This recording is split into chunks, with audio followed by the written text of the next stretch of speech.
April 11 Malayalam சினிமாவில் தியேட்டர்ஸில் release ஆன படம் தான் ஆவேஷம். இந்த படத்தை பார்த்த எல்லாருமே பயங்கரமான பாசிட்டிவ் ரெஸ்பான்ஸ் தான் கொடுத்துருந்தாங்க. ஃபஹத் ஃபாசிலோட ஆக்டிங் வேறு லெவலில் இருக்குது, இவர் தான் இந்த படத்துக்கு பக்கபலமேனு ஏகப்பட்ட பேர் ரிப்போர்ட்டும் கொடுத்துருந்தாங்க. இந்த படம் வேர்ல்டு வைடாகவே 155 கோடி மேலே கலெக்ஷன் பண்ணியிருக்கு. இது ஒரு மிகப்பெரிய பிளாக் பஸ்டர் மூவி.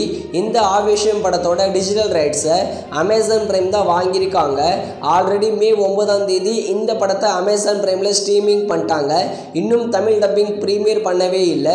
ஏகப்பட்ட பேர் கேட்குறீங்க எப்போ தான் இந்த ஆவேஷம் படத்தை அமேசான் பிரைமில் தமிழ் டப்பிங்கில் ப்ரீமியர் பண்ணுவாங்கன்னு.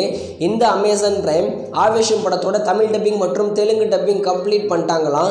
எனி டைம் இந்த ஆவேஷம் படத்தை அமேசான் பிரைமில் தமிழ் டப்பிங்கில் ப்ரீமியர் பண்ணிவிடுவாங்க. மோஸ்ட்லி நாளைக்கு கூட அமேசான் பிரைமில் ப்ரீமியர் பண்ணலாம். அப்படி இல்லைனா நெக்ஸ்ட் வீக் கூட இந்த படத்தை அமேசான் பிரைமில் தமிழ் டப்பிங்கில் ப்ரீமியர் பண்ணலாம். இந்த மே மாதத்துக்குள்ள ஆவேஷம் படத்தை தமிழ் டப்பிங்கில் அமேசான் பிரைமில் பார்க்க போகிறீங்க. யாரெல்லாம் இந்த படத்தை தமிழ் டப்பிங்கில் பார்க்க ரொம்பவே ஈகராக வெயிட் பண்ணுறீங்கன்னு கமெண்ட் செக்ஷனில் கமெண்ட் பண்ணிவிட்டு சேனல் வீடியோ பிடிச்சிருந்தா சப்ஸ்கிரைப் பண்ணுங்கள்.